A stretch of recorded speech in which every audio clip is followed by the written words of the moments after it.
नमस्कार। अंतर्राष्ट्रीय खबरों के हमारे इस खास कार्यक्रम में आपका स्वागत है। मैं हूं चंद्रशेखर जोशी। इस कार्यक्रम में हम आपको इस वक्त की बड़ी अंतर्राष्ट्रीय खबरें बताते हैं, साथ ही बड़ी खबरों पर अपने विशेषज्ञ मेहमान के साथ चर्चा भी करते हैं।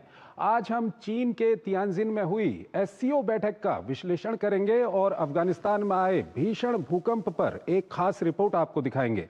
कार्यक्रम के अंत में कुछ और अंतर्राष्ट्रीय खबरें भी आपको दिखाएंगे, लेकिन आइए सबसे पहले आपको दिखाते हैं इस वक्त की अंतर्राष्ट्रीय हेडलाइंस। प्रधानमंत्री नरेंद्र मोदी की रूसी राष्ट्रपति व्लादिमीर पुतिन के साथ द्विपक्षीय बैठक। दोनों देशों के बीच व्यापार, ऊर्जा, रक्षा सहयोग समेत कई मुद्दों पर बातचीत। पीएम मोदी ने कहा, मानवता के हित में यूक्रेन युद्ध का खत्म होना जरूरी।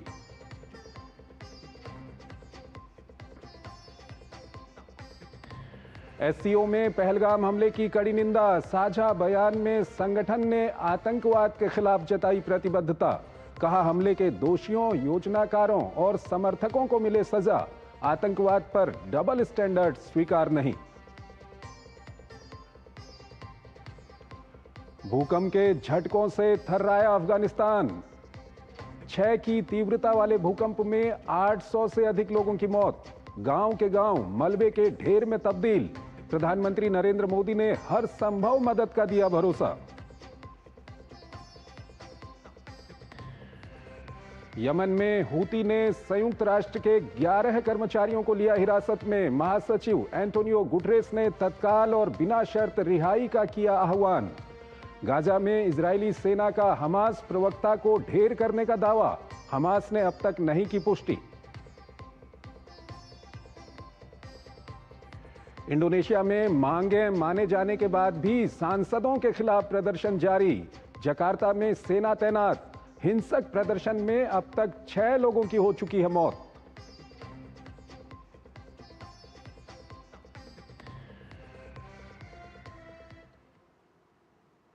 और आइए पहली खबर की ओर आपको लिए चलते हैं। चीन के तियानजिन में हुई एससीओ की बैठक में पीएम मोदी ने पाकिस्तान का नाम लिए बिना चीन के सामने ही उसे आतंकवाद पर सुना डाला। वहीं तियानजिन घोषणा पत्र में आतंकवाद के खिलाफ लड़ाई को स्थान मिलना भारतीय कूटनीति के लिए बड़ी जीत बताई जा रही है। इस बैठक में पीएम मोदी और रूसी राष्ट्रपति पुतिन की मुलाकात भी सुर्खियों में रही। आइए आपको पहले एक रिपोर्ट दिखाते हैं, फिर इस खबर पर अपने विशेषज्ञ मेहमान के साथ चर्चा करेंगे। बदलते वैश्विक समीकरण और बढ़ती आर्थिक चुनौतियों के बीच चीन के तियानजिन में एससीओ यानी शंघाई सहयोग संगठन की बैठक संपन्न हो गई। सम्मेलन से आने वाली तस्वीरें और हर संदेश दुनिया पर छाप छोड़ते दिखाई दे रहे हैं। महाशक्तियों के महामिलन की इस तस्वीर ने समूचे विश्व का ध्यान अपनी ओर खींचा। सेंटर में प्रधानमंत्री नरेंद्र मोदी, आसपास खड़े राष्ट्रपति शी जिनपिंग और राष्ट्रपति पुतिन की तस्वीर खूब चर्चा में है। बातचीत के हल्के फुल्के माहौल से निकलकर जब प्रधानमंत्री नरेंद्र मोदी बैठक में पहुंचे तो वहां से बिना किसी देश का नाम लिए आतंकवाद के समर्थकों को स्पष्ट संदेश देते हुए कहा कि आतंकवाद पर दोहरा पैमाना नहीं चलेगा। पीएम मोदी ने सदस्य देशों से आतंकवाद के सभी स्वरूपों का विरोध करने का आह्वान किया। पीएम मोदी ने पहलगाम हमले का जिक्र करते हुए कहा कि यह हमला सिर्फ भारत की अंतरात्मा पर हमला नहीं था, बल्कि ये मानवता के लिए चुनौती है। पीएम मोदी ने कहा कि आतंकवाद शांति की राह में सबसे बड़ा खतरा है। क्या कुछ देशों द्वारा आतंकवाद का खुलेआम समर्थन हमें स्वीकार्य हो सकता है? एक्सेलेंसी, हमें स्पष्ट रूप से और एक स्वर में कहना होगा कि आतंकवाद पर कोई भी डबल स्टैंडर्ड स्वीकार्य नहीं होंगे। ये पीएम मोदी के प्रयासों का नतीजा है कि आतंकवाद के खिलाफ लड़ाई को तियानजिन घोषणा पत्र में प्रमुखता से जगह मिली। घोषणा पत्र में कहा गया कि सभी सदस्य देश पहलगाम में हुए आतंकी हमले की कड़ी शब्दों में निंदा करते हैं। सदस्य देशों ने मृतकों और घायलों के परिवारों के प्रति गहरी संवेदना प्रकट करते हुए ऐसे आतंकी हमलों के दोषियों और मदद करने वालों को न्याय के कटघरे में लाए जाने पर जोर दिया। डिक्लेरेशन में आतंकवादियों की सीमा पार आवाजाही को समाप्त करने का भी आह्वान किया गया। तियानजिन से आई एक और तस्वीर ने दुनिया को अपनी ओर खींचा। बैठक से इतर पीएम मोदी और रूस के राष्ट्रपति व्लादिमीर पुतिन के बीच द्विपक्षीय बातचीत हुई। इस दौरान दोनों नेताओं की अलग ही केमिस्ट्री देखने को मिली। पीएम मोदी और राष्ट्रपति पुतिन एक ही कार में बैठ के मुलाकात स्थल पहुंचे। कठिन से कठिन परिस्थितियों में भी भारत और रूस हमेशा कंधे से कंधा मिलाकर चले हैं। हमारा करीबी सहयोग न केवल दोनों देशों के लोगों के लिए बल्कि वैश्विक शांति, स्थिरता और समृद्धि के लिए महत्वपूर्ण है। पीएम मोदी ने एससीओ को सिक्योरिटी, कनेक्टिविटी और अपॉर्चुनिटी का मंच बताया। इस मंच से प्रधानमंत्री नरेंद्र मोदी ने ग्लोबल साउथ के पक्ष को जोरदार ढंग से रखा। पीएम मोदी ने संयुक्त राष्ट्र सुरक्षा परिषद में सुधारों का आह्वान करते हुए कहा कि ग्लोबल साउथ की आकांक्षाओं को पुराने ढांचे में रखना घोर अन्याय है। और इस खबर पर ज्यादा बात करने के लिए हमारे साथ जुड़ रहे हैं Sushil Kumar Singhal, former senior diplomat हैं। सिंघल साहब, बहुत बहुत स्वागत है आपका हमारे इस कार्यक्रम में। सिंघल साहब, आतंकवाद को लेकर के चाहे हम तियानजिन घोषणा पत्र की बात करें या वहां पर प्रधानमंत्री ने आतंकवाद को लेकर के जो भारत का पक्ष रखा, क्या लगता है आपको भारतीय कूटनीति की कितनी बड़ी जीत हुई है आज?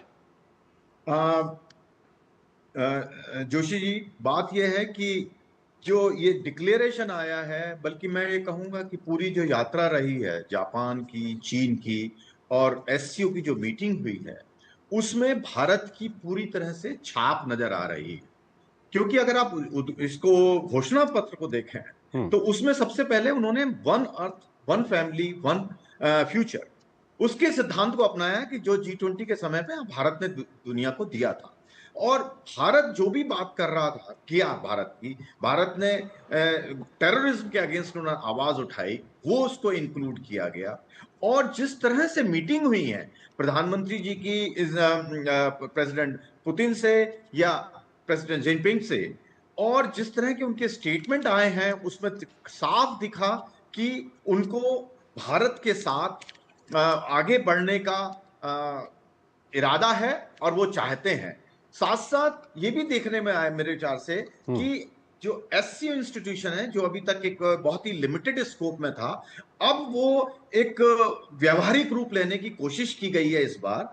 और उसको सिक्योरिटीज और डिफेंस के अलावा, सिक्योरिटी या टेररिज्म के अलावा, इसको एक जो है इकोनॉमिक इंस्टीट्यूशन की शेप देने की कोशिश की गई है, जिसमें मेरे विचार से प्रधानमंत्री जी का काफी उसमें योगदान रहा। क्योंकि जो भी हमारे पॉइंट से हम चाहते थे कि ग्लोबल साउथ की वॉइस हो, भारत की हमेशा इच्छा रही है कि ग्लोबल साउथ को वॉइस मिले, जितने भी इंटरनेशनल इंस्टीट्यूशन हो, क्योंकि जो अभी तक जितने भी बाकी इंस्टीट्यूशन है सेकेंड वर्ल्ड वॉर के टाइम के, वो इंस्टीट्यूशन पे डोमिनेंस जो है सारी या तो यूएस की है या वेस्टर्न कंट्रीज की है, जो ग्लोबल साउथ के कंट्रीज हैं, जबकि सबसे ज्यादा जनसंख्या है, सबसे ज्यादा क्षेत्र है, लेकिन उनकी कोई आवाज नहीं है। क्योंकि वो जब बनाए गए थे तो वो इंडिपेंडेंट नहीं थे, लेकिन अब तो इंडिपेंडेंट हो चुके हैं, अब 200 से ज्यादा देश हो चुके हैं, मेंबर बन गए हैं, लेकिन उनकी कोई आवाज नहीं है।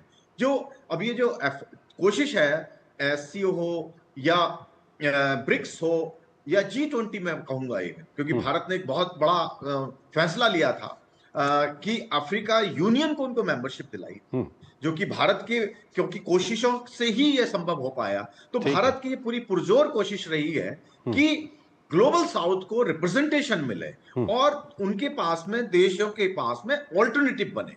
तो मेरे विचार से ये जो अब हुआ है, अभी जो डिक्लेरेशन हुआ है या मीटिंग्स हुई हैं, उसमें भारत ने दिखाया कि भारत मल्टीपोलर वर्ल्ड का हामी है और किसी के दबाव से भारत कोई काम नहीं करता है, जो भारत की स्ट्रैटेजिक सर, एक और छोटा सा सवाल है। वहां पर जो व्लादिमीर पुतिन के साथ बैठक हुई प्रधानमंत्री मोदी की, कहा गया कि दोनों देशों के संबंध, दोनों मुश्किल के समय के दोस्त हैं, दोनों देशों के संबंध काफी मजबूत हैं, लेकिन पीएम मोदी ने वहां पर साफ कर दिया कि मानवता के भले के लिए यूक्रेन का युद्ध रुकना बहुत जरूरी है। क्या कुछ कहेंगे, संक्षेप में बताइएगा।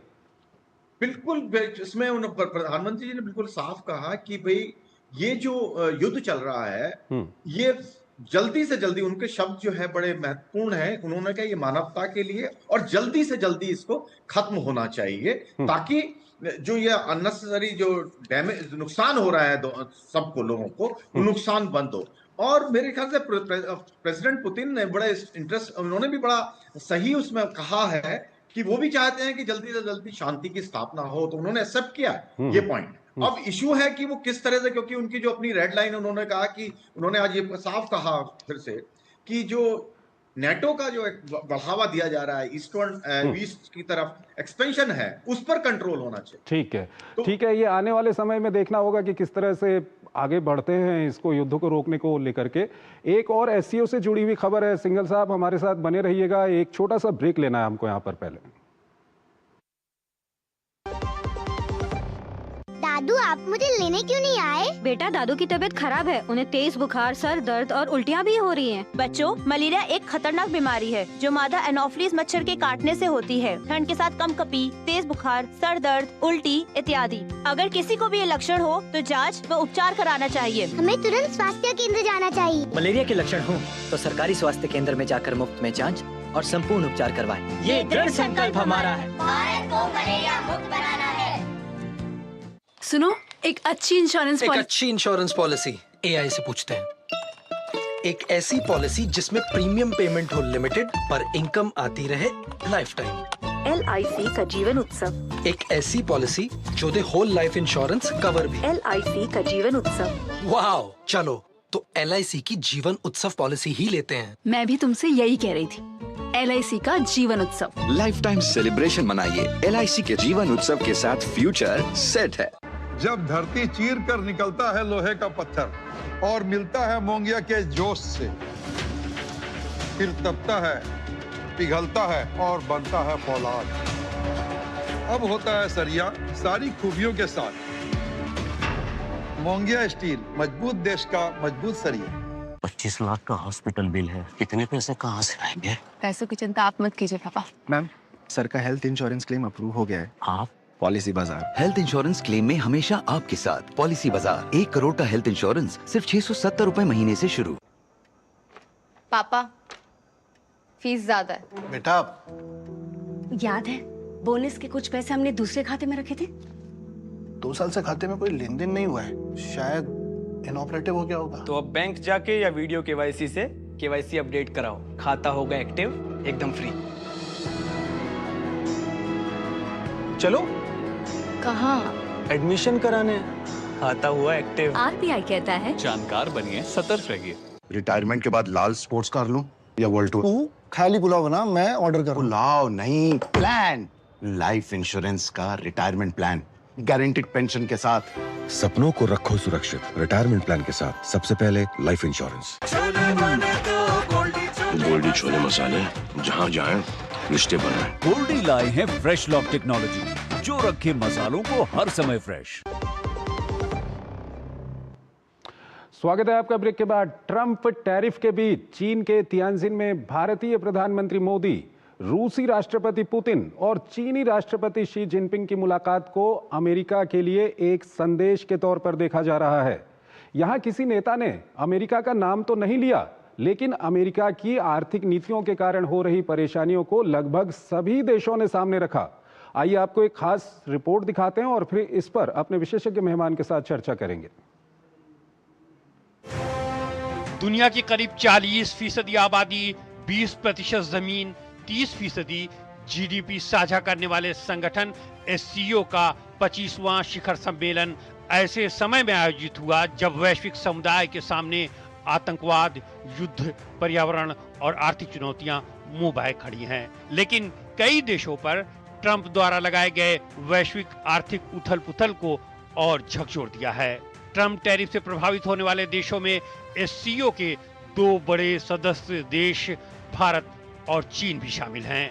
हालांकि चीन अभी ग्रेस पीरियड में चल रहा है और अमेरिका के साथ 30% टैरिफ पर अस्थायी संघर्ष विराम बना हुआ है, लेकिन भारत 50% अमेरिकी टैरिफ का मुकाबला कर रहा है। ऐसी स्थिति में वैश्विक चुनौतियों से संबंधित सभी मुद्दों पर बैठक में चर्चा हुई। हालांकि किसी भी देश ने अमेरिका का सीधे तौर पर नाम नहीं लिया, लेकिन उसके कारण पैदा हुई चुनौतियों का मुद्दा सभी सदस्य देशों ने उठाया। चीन के राष्ट्रपति शी जिनपिंग ने कहा कि कुछ देशों द्वारा अपनाया गया धमकाने वाला रवैया मौजूदा वैश्विक संकट को और गहरा रहा है।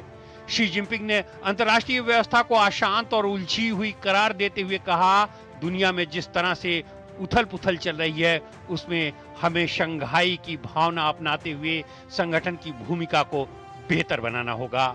इस साल की शुरुआत में ट्रंप ने चीन पर भारी भरकम टैरिफ लगाया तो चीन ने जवाबी कार्रवाई करते हुए भयंकर टैरिफ थोप दिए। फिर दोनों देशों के बीच मई में एक अस्थायी समझौता हुआ।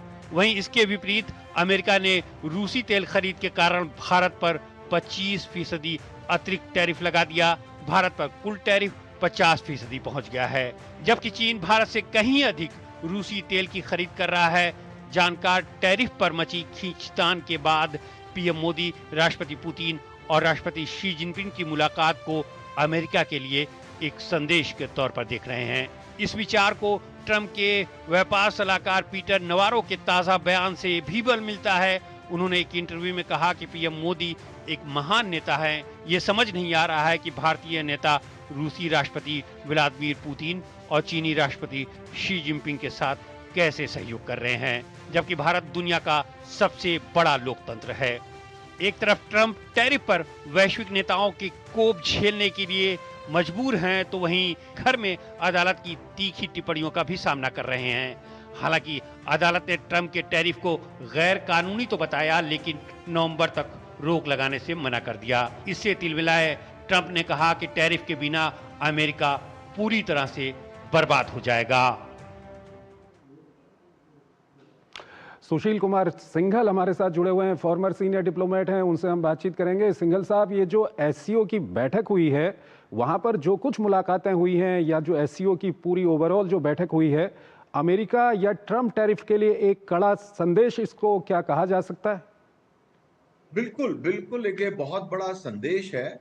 और जो इतनी सॉलिडेरिटी इस बार शंघाई एससीओ में दिखी है, उसका मेरे ख्याल से कारण जो है प्रेसिडेंट ट्रंप की जो ये पॉलिसीज हैं, जो बिल्कुल दुनिया में शायद सभी लोग पहली बार देख रहे हैं कि इस तरीके से जिस टोटल डिसरप्शन इन्होंने कर दिया है पूरी दुनिया में, और टैरिफ को एक वेपन की तरह इस्तेमाल किया है, वो कभी किसी ने नहीं किया। और इससे सब देश, ऑफ कोर्स जैसा आपने कहा कि उन्होंने किसी ने देश ने नाम नहीं लिया, लेकिन सभी समझते हैं इस बात को कि प्रेसिडेंट ट्रंप ने क्या किया है और उससे कितनी लोगों को, सभी सारे देशों को कितनी उस मुसीबत का, परेशानी का सामना करना पड़ रहा है। और तो यहाँ जो बातचीत हुई, तभी बार बार मैं जो कहा गया वहां पे कि एक जो है एक ऑल्टरनेटिव ग्लोबल सिस्टम के बारे में बात हो रही है, जिसको पहले से भी बात चल रही थी, लेकिन अब इसको बहुत बड़ा बल में दिया गया है कि जो देश हैं, खास तौर पे ग्लोबल साउथ के जो देश, उनको एक ऑप्शन मिलनी चाहिए।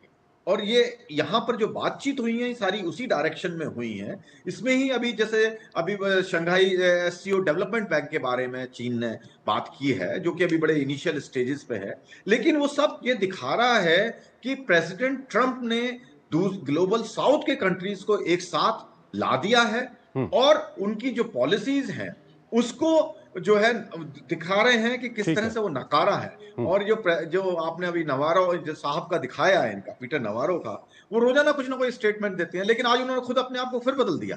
आज उन्होंने खुद कहा, आप कह दिया कि प्रेसिडेंट जो प्राइम मिनिस्टर मोदी बड़े बहुत कद्दावार नेता हैं, डेमोक्रेसी लीडर हैं, मैं समझ नहीं पा रहा पुतिन से क्यों मिल रहे हैं। यही सवाल मैं आपके सामने रखना चाहूंगा कि अमेरिका की ओर से जो अब ये बयान आ रहे हैं कि पीएम मोदी कैसे वहां पर जा सकते हैं, कैसे वहां बैठक कर सकते हैं, कहीं ना कहीं इस बैठक के बाद एक खलबली अमेरिका में दिख रही है आपको? बिल्कुल दिख रही है। देखिए आज अगर आप याद हो तो अभी आज ही जो है सुबह के वक्त में सेक्रेटरी ऑफ स्टेट ने एक ट्वीट दिया था, जिसमें उन्होंने कहा है कि भारत और अमेरिका के संबंध बहुत सुदृढ़ हैं और नई हाइट की तरफ जा रहे हैं। तो वो दिखा रहे हैं कि वहां पर परेशानी महसूस हो रही है उनको कि ये जो किया गया है प्रेसिडेंट ट्रंप के द्वारा, वो मेरे विचार से तो स्टेट डिपार्टमेंट का सपोर्ट नहीं है उनको, जो वो कर रहे हैं वो अपनी मर्जी से कर रहे हैं। और ये पीटर नवारो जैसे जो उनके ट्रेड एडवाइजर हैं, जिनको शायद कुछ नहीं मालूम है भारत के बारे में, वो कभी कुछ भी बोल देते हैं। तो पहली बात तो ऐसे लोगों का हमें मेरे ख्याल से हर बात का जवाब देने की आवश्यकता नहीं है, लेकिन वो भी बौखला गए हैं। जिस तरह का उन्होंने आज बयान दिया है, वो दिख रहा है कि कितनी बौखलाहट उन्हें हो गई है। और वो अब जो है वापस स्टेप लेने की कोशिश कर रहे हैं, लेकिन कितना भारत इसको मानेगा नहीं मानेगा वो आगे की बात है। ये देखने वाली बात होगी। लेकिन बहुत खलबली पूरी तरह से बहुत बहुत आपका शुक्रिया सिंघल साहब हमारे इस कार्यक्रम में जुड़ने के लिए और एससीओ बैठक को लेकर के अपना महत्वपूर्ण विश्लेषण हमारे दर्शकों के साथ साझा करने के लिए। एक छोटा सा ब्रेक लेते हैं। ब्रेक के उस पार अफगानिस्तान में भूकंप की क्या स्थिति है ये आपको बताएंगे। कई वर्षों से आपके अटूट विश्वास ने हमें सुरक्षित भविष्यों का निर्माण करने में सक्षम बनाया है। हम मना रहे हैं राष्ट्र के प्रति सार्थक सेवा के 69 वर्षों का उत्सव। अपनी वर्षगांठ मनाते हुए आपके निरंतर विश्वास बनाए रखने के लिए हम आपका धन्यवाद प्रेषित करते हैं। LIC के साथ बीमित भारत, सुरक्षित भारत। इस घर में अंडे देने से हमें कोई नहीं रोक सकता। मैं रोक सकता हूँ। तुम्हें पता नहीं हमें एडीज मच्छर जो फैलाते हैं डेंगू और चिकनगुनिया। मास्टर जी ने स्कूल में डेंगू मच्छर से बचने की सारी जानकारी दी है। अच्छा बच्चों हमें चैलेंज जगह तो जरूर मिलेगी। नहीं मिलेगी, नहीं मिलेगी। यहाँ तो पूरे इंतजाम है। डेंगू की रोकथाम के लिए कूलरों के पानी को हर हफ्ते बदलें। बाल्टी और टंकियों को अच्छी तरह से ढककर रखें। पूरी आस्तीन के कपड़े पहनें। मच्छर भगाने वाली क्रीम, कॉइल और अगरबत्ती का इस्तेमाल करें। डेंगू से लड़े मतलब डेंगू से बचे। यार सोच रहा हूँ पॉलिसी बाजार से टर्म लाइफ इंश्योरेंस ले लेता हूँ ताकि मेरे बाद फैमिली को पैसों की कमी ना। तू भी ले ले। यार अभी तो यंग है यार, बाद में देखते हैं। आजा ले भाई। लाइफ का कोई भरोसा नहीं। पॉलिसी बाजार पर 1 करोड़ का टर्म लाइफ इंश्योरेंस सिर्फ 480 रुपए महीने से शुरू। पता है कल जो है मेरे घर पर NSO के अधिकारी आए थे। मैंने तो उन्हें सारी सही जानकारी दे दी। हाँ मेरे घर पे भी आए थे। अच्छा तो मैंने भी उनको सारी जानकारी दी। ये NSO क्या है और क्या जानकारी दी आप लोगों ने उन्हें? अरे NSO यानी नेशनल स्टैटिस्टिक्स ऑफिस, जो इस समय पूरे देश में हाउस होल्ड हेल्थ एक्सपेंडिचर सर्वे कर रहा है, जिसके अंतर्गत पूछा जा रहा है कि पिछले 1 साल में किस तरीके की बीमारियां हुई हैं, कितना खर्चा आया है और बीमा का फायदा हुआ या नहीं। और अगर किसी घर में महिला माँ बनी है, कोई टीकाकरण की गई जाँचें और डिलीवरी किसके द्वारा हुई, कहाँ हुई, और सबसे जरूरी बात माँ और बच्चा सुरक्षित है या नहीं। और ऐसी स्वास्थ्य संबंधी जानकारियां इकट्ठी की जाती हैं और हमसे साझा की गई जानकारी के द्वारा सरकार ये तय करती है कि आने वाले समय में स्वास्थ्य संबंधी नीतियां कैसी हों, सुविधाएं बेहतर कैसे बने। और सबसे महत्वपूर्ण बात, ये सारी जानकारी 100% गोपनीय रखी जाती है। हमने तो अपनी जिम्मेदारियां निभा दी, अब बारी है आपकी। मेरी पसंद, मेरी पसंद, मेरी पसंद, मेरी पसंद, हमारी पसंद, हम सबकी पसंद। मजबूत देश का मजबूत सरिया हो गया स्टील। गोल्डी छोले मसाले, जहाँ जाए रिश्ते बनाए। गोल्डी लाए हैं फ्रेश लॉक टेक्नोलॉजी जो रखे मसालों को हर समय फ्रेश। स्वागत है आपका ब्रेक के बाद। अफगानिस्तान में भीषण भूकंप के कारण सैकड़ों लोगों की जान चली गई है, हजारों लोग घायल हो गए हैं। मौत का यह आंकड़ा अभी और बढ़ सकता है। दुख की इस घड़ी में भारत ने अफगानिस्तान को हर संभव सहायता का भरोसा जताया है। ये रिपोर्ट देखिए। अफगानिस्तान का पूर्वी इलाका रविवार की रात तबाही वाले शक्तिशाली भूकंप से दहल उठा। कुनार और नंगाहार प्रांतों में आए 6.0 तीव्रता वाले भूकंप से बड़े पैमाने पर जान व माल का नुकसान हुआ। मरने वालों का आंकड़ा लगातार बढ़ता जा रहा है। भूकंप नंगाहार प्रांत के जलालाबाद शहर से 27 किलोमीटर पूर्व में केंद्रित था, जबकि भूकंप का केंद्र जमीन से सिर्फ 8 किलोमीटर की गहराई पर था, जिसकी वजह से तबाही का दायरा बढ़ता गया। मलबों में जिंदगियों की तलाश जारी है, लेकिन पहाड़ी इलाका और सीमित संसाधन बचाव कार्यों में बड़ी बाधा बन रहे हैं। भूकंप से कई गांव पूरी तरह तबाह हो गए हैं। इस विनाशकारी आपदा के बाद भारत ने अपने पड़ोसी देश अफगानिस्तान के प्रति गहरी संवेदना व्यक्त की है और मदद के लिए हाथ बढ़ाया है। प्रधानमंत्री मोदी ने एक्स पर लिखा, भूकंप के कारण हुई जानमाल की हानि से बहुत दुखी हूं। इस कठिन घड़ी में हमारे विचार और प्रार्थनाएं शोक संतप्त परिवारों के साथ है। हम घायलों के शीघ्र स्वस्थ होने की कामना करते हैं। भारत प्रभावित लोगों को हर संभव मानवीय सहायता और राहत प्रदान करने के लिए तत्पर है। इससे पहले विदेश मंत्री एस जयशंकर ने भी इस आपदा पर गहरी चिंता व्यक्त की। उन्होंने कहा, भारत इस मुश्किल घड़ी में सहायता प्रदान करेगा। पीड़ितों के परिवारों के तो अंतर्राष्ट्रीय खबरों के हमारे इस कार्यक्रम को आज हम यहीं पर खत्म करते हैं, लेकिन जाते जाते आपको छोड़ जाते हैं कुछ और महत्वपूर्ण अंतर्राष्ट्रीय खबरों के साथ। आप इन खबरों को देखिए और हमारी पूरी टीम को इजाजत दीजिए। नमस्कार।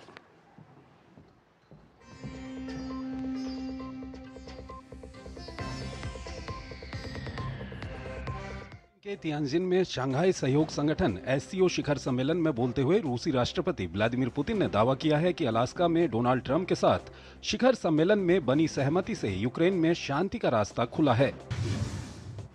यूक्रेनी राष्ट्रपति वोलोदिमीर ज़ेलेंस्की ने कहा है कि यूक्रेन रूस के बड़े ड्रोन हमलों को देखते हुए रूस में काफी अंदर तक हमला करने की योजना बना रहा है। यूक्रेन का दावा है कि रूसी ड्रोन हमलों के बाद यूक्रेन में 60,000 घरों की बिजली गुल हो गई है। इजराइल ने दावा किया है कि उसने हमास की सशस्त्र शाखा के प्रवक्ता अबू ओबैदा को गाजा शहर में हुए एक हवाई हमले में मार गिराया है। हालांकि हमास ने उसकी मृत्यु की पुष्टि नहीं की है। चीन के विदेश मंत्रालय के प्रवक्ता गुओ जियाकुन ने इंडोनेशिया में हालिया विरोध प्रदर्शनों के बारे में पूछे जाने पर कहा कि उन्हें उम्मीद है कि इंडोनेशिया अपने यहाँ चीनी नागरिकों की सुरक्षा के लिए प्रभावी कदम उठाएगा। ऑस्ट्रेलिया में रविवार को हजारों लोग मार्च फॉर ऑस्ट्रेलिया नाम की रैलियों में शामिल हुए। इन रैलियों का मकसद बड़े पैमाने पर हो रहे इमिग्रेशन यानी आव्रजन का विरोध करना था, लेकिन सरकार ने इन आयोजनों को नफरत और नस्लवाद फैलाने वाला बताया और कहा कि इसका संबंध नियो नाजी समूहों से है।